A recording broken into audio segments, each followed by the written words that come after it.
Bapak kita kan pendeta dan kepala adat. Dari agama dia pendeta, dari suku Ahe dia kepala adat. Jadi sewaktu itu kan masih kecil, jadi saya sering ikut-ikut. Kalau di hari raya tuh ikut-ikut. Jadi disitulah saya tuh menikmati gitu.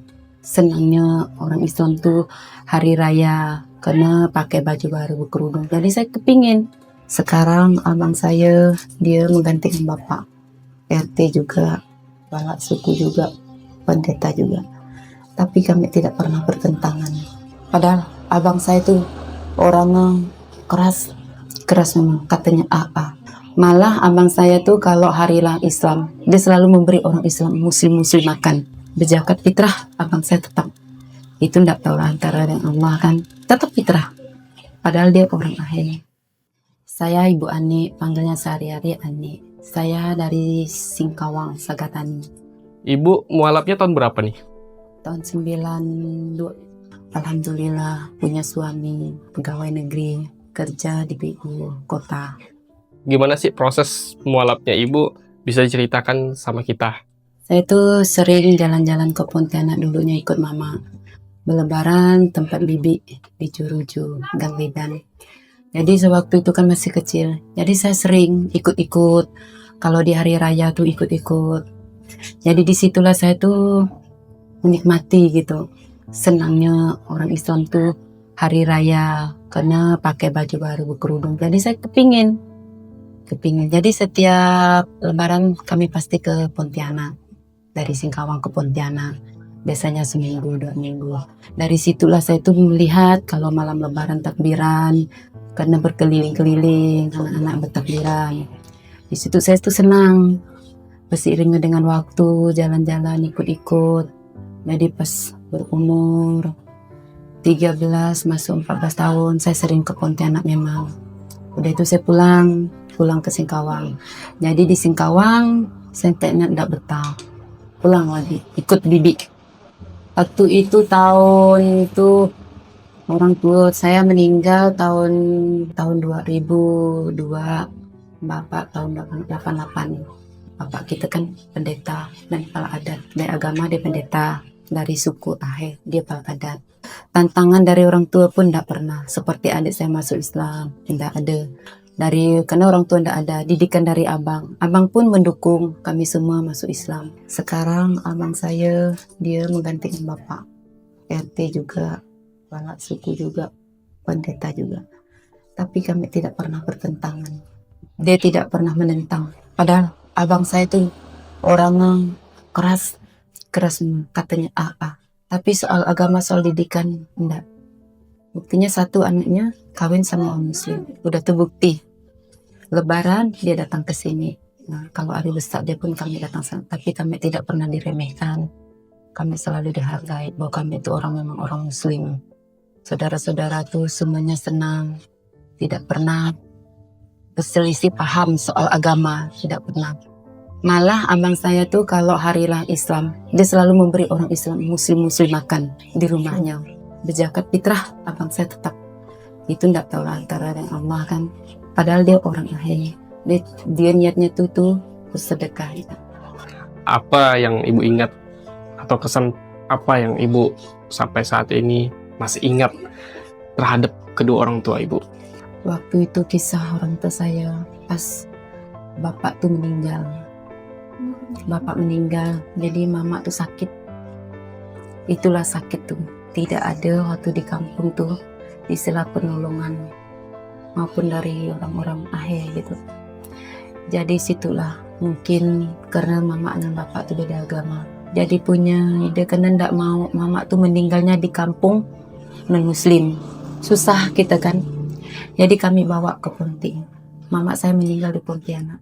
Disitulah saya tahu orang muslim itu gimana besar, walaupun tetangga, ludi keluarga, karena keluarga jauh-jauh dekat lapangan. Tetangga itulah menolong saya, karena orang tua saya kan non muslim yang laki-laki. Bahwa kebersamaan orang-orang muslim ini menyelamatkan orang tua saya meninggal, dibawa ke Pontianak. Itulah mama saya meninggal di Pontianak. Disitulah saya nikmati, pokoknya saya dari kecil emang suka dengan muslim. Pokoknya setiap hari raya Islam saya suka. Jadi di situ saya disuruh ngaji Saya bilang bibi, boleh nggak saya ngaji? Boleh kalau kau mau. Disitulah saya dibersihkan guru ngaji, katanya diminum, karena kan kita kecil kan nggak tahu, kita tinggal dengan orang tua mungkin makan yang biasalah kan. Setelah saya ngaji sama dia, senang untuk ngaji, ramai-ramai ngaji senang, walaupun saya nggak ngerti arti alif ba itu, saya nggak ngerti, tapi saya ikut karena saya senang. Tapi alhamdulillah saya mendapatkan suami mendukung saya dalam kegiatan. Suami saya tidak pernah melarang, malah saya bersyukur setiap hari sewaktu sholat dia mengingatkan saya jadi imam yang terbaik untuk saya.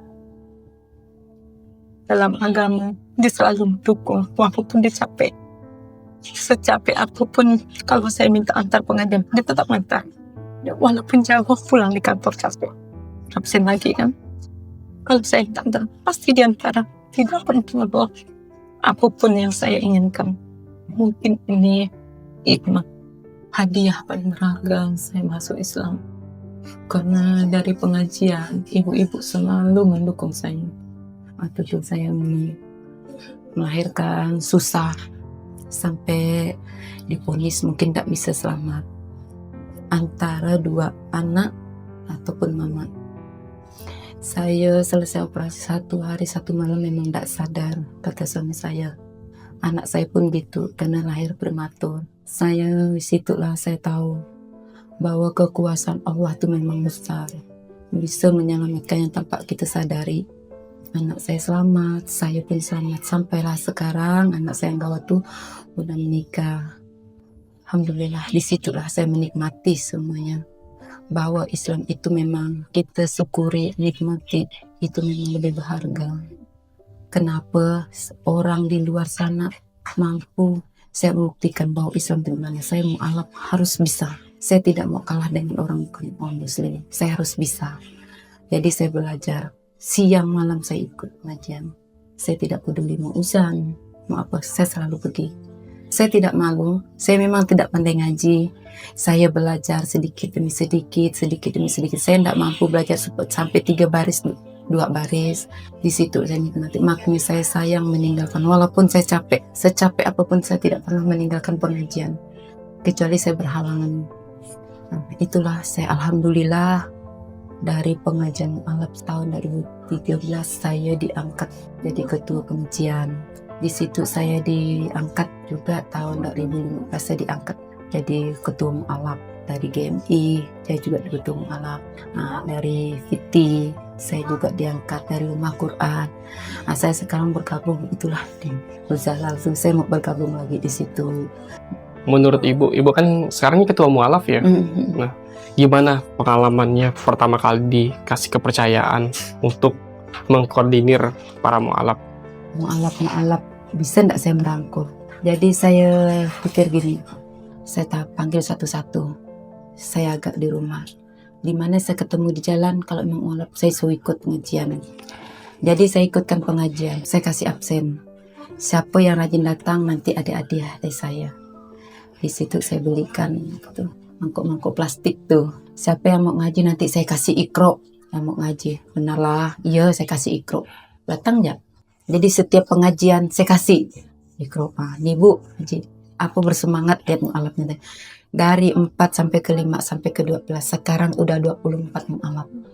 Seberapa penting guru ngaji untuk para mualaf? Penting, pokok penting, berharga bagi kami. Itu guru ngaji. Dia tanpa pamrih, tidak ada memperdekat agama-agama. Situ saya salut di guru ngaji. Kayak seperti Ibu tuh, dia tidak pernah dibayar untuk mendidik kami mualaf-mualaf. Apa sih yang dibutuhkan mualaf saat ini, Bu? Yang dibutuhkan mualaf itu tuh kebanyakan yang minta itulah di Quran terjemahan. Kita bukan hanya semata-mata ngaji, kalau nggak tahu artinya kan susah juga. Seberapa penting saudara seiman ini untuk keberlangsungan para mualaf? Sangat penting bagi kami. Jadi mungkin ini kan kami hanya semata-mata ngaji, mungkin tidak ada yang tahu saudara seiman itu gimana. Jadi saya minta waktunya sebulan sekali, kalau bisa mendidik kami. Oh, inilah saudara seiman. Mungkin di situ ada lagi, malah banyak lebih tertarik lagi bahwa ada yang mempedulikan lebih dalam. Nah, itu yang kami minta.